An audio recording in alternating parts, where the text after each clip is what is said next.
So now we're going to take a look at your life path, meaning the life-changing experiences that unfolded that tell a story of your life to this point. See, the goal is to look back at everything that's happened for you. Yes, life happens for you, not to you. See, to see why it's all happened the way that it did. When you look at your life on a timeline, you can see where it's headed. So let's say as a kid, I moved around every year, sometimes every 6 months. I went to different schools, I lived in different towns, met different people with different cultural, different belief systems. And as I grew older, I moved back and forth to Puerto Rico. And I had a younger brother who passed away in a car accident. And I failed my first year of college. So why am I telling you all this? It's because it's part of my life path. It's part of my journey. I can look at a time frame and look at all those different developments that really help shape who I am. You know, having to move around so many times, having to meet so many different people. See, those were part of my life experience. Really that drove me to develop a deep understanding of people at their core. Because I had no choice. Every time I moved to a new place, I had to be able to fit in, to talk to people, to connect with them. So I had been exposed to many different people and found that everyone has the same basic needs. They just had different ways of expressing it. So those big life-changing experiences really changed my direction and changed my life. They gave me insights that maybe other people would not have had because of it, or maybe a direction and me wanting to work with people the way I do because of that. See, when my brother passed away, I had just failed my first year of college. I was hanging out with the wrong people and on the path to destruction. But when he died, as hard as that was and as painful as it was, it woke me up. It inspired me to one day open up a counseling center where I could help youth that were dealing with the same struggles we did or going through the grieving process. See, I ended up going back to school and continuing all the way through a PhD and one day opening that youth center I really had dreamed of. That to me at that point was almost impossible. So had he not passed away, where would I be today? To be honest, probably in jail or dead as I was going down the wrong path. I was lost as a youth and I surrounded myself with the wrong people.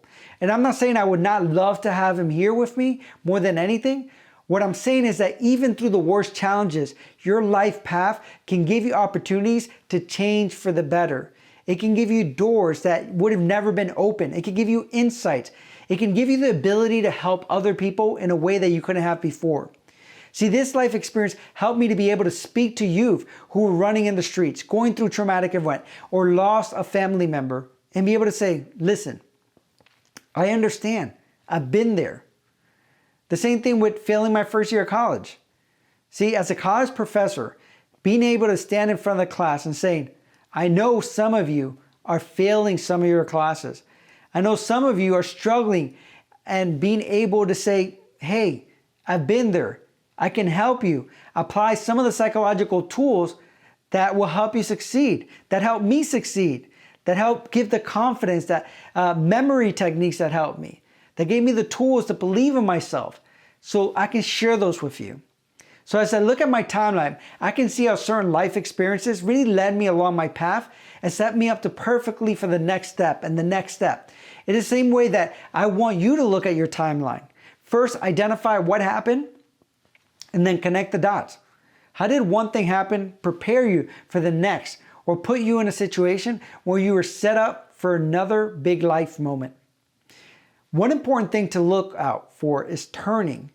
Things that have really shifted for you in a totally different direction.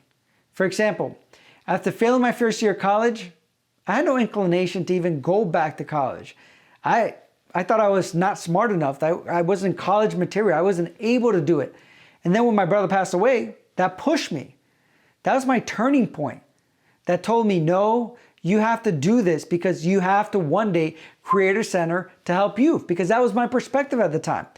This is going to be part of your testimony. This is going to be part of your journey to help other people, to inspire other people, to know that even if they fail, they can do it. Even if they had challenges in their path, they can do it. So do you have any of those turning points? And if you do, what are they? They, of course, don't have to be as dramatic. They may even be subtle things that happened to you that truly impacted your journey, that created a turning point.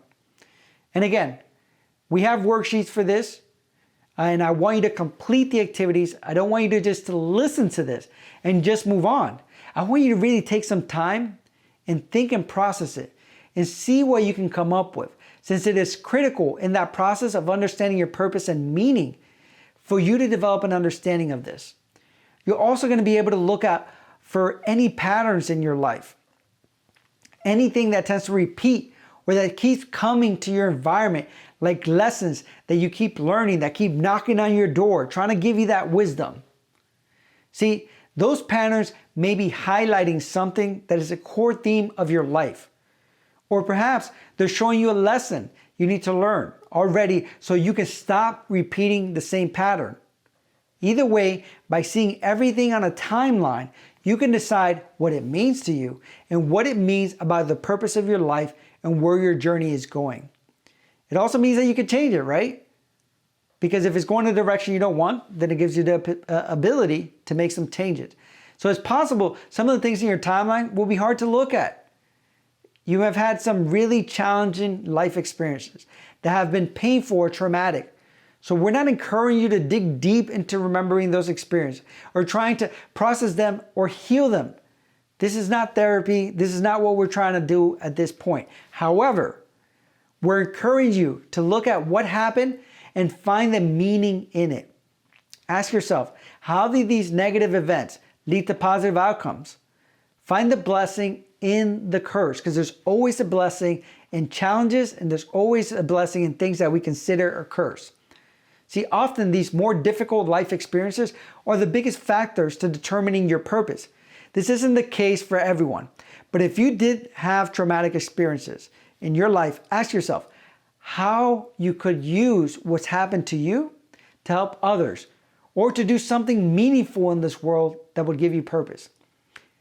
It is an opportunity to heal through giving your pain a purpose. And that's what I did with my pain. I've always looked, how can I give it a purpose? And it's a way you can make a difference in the world by simply being you and sharing what you've learned in the trenches of life. For example, I was working with a person who was sexually molested from a very young age, which is very, very traumatic event. But that person has used that event to help empower other people that are going through the same things and let them know that even through the most difficult times, through those experiences, it does not have to define them and it does not have to limit them. It doesn't have to tell their story of where they're going to go. If you have a hard life or dealt with problems, instead of being the victim of the problem, you can be the solution to the problem and you can help be the solution to other people's problems. But it's not just about using your challenges as fuels for your fire. It's also about finding the good things that light you up. Looking back at your life experience, you may remember things you used to do that really excited you and made you feel alive. If you're no longer doing these things, it may be a good time to look at bringing those activities back into your life. To maybe jumpstart you, to bring that fire back that maybe you felt when you used to do those activities. So you'll also be able to see clearly some of the things that you definitely do not want to continue to do or experience ever again. Again, the point of this activity is to really put everything down and look back at your life for the purpose of seeing where it's heading. You see, often when you put the experience on a timeline, you will see there is a trajectory, like everything pointing to a certain direction. Almost like if you're reading a book or watching a movie and you know where it's going to go, you kind of know what might happen next. The same thing happens with our life if we really look at it. We look to the past for signposts that point to the future. But it's important to know that we're not encouraging you to go back and figure out where you went wrong or fix what happened. You can't get to who you want to be or where you want to go if you're wasting time regretting where you've been. It's brought you this place, this perfect place where you're perfectly poised to continue forward in the direction of everything you want. So long as you keep looking forward, finding appreciation in the moment, and stop looking back and realizing that some of the most challenging experience might have been the biggest blessing if you allowed them to be. So just like a GPS system, once you enter in the destination, it will reroute you from wherever you are. So even if it felt like you were aimlessly traveling, or you were stuck on a runway train, or that you had taken the wrong turn, what do you think is going to happen? It's going to reroute you, so it's okay, because all you need to do is remember where you want to go. The purpose of this program is to help you remember where you want to go. And by looking back at your life, you can see that even if it felt like you were in the wrong place, you were on your path all along. And so now it's time to really complete this activity. You'll be making a list of your important life events, putting them in order, and looking for patterns, meanings, turning points, and clues to what it has been leading you to. There's no right or wrong way to complete this activity. Just follow the instructions and take the time to look back at your life objectively and see if you're watching your own story unfold and what story you want to tell. Thank you.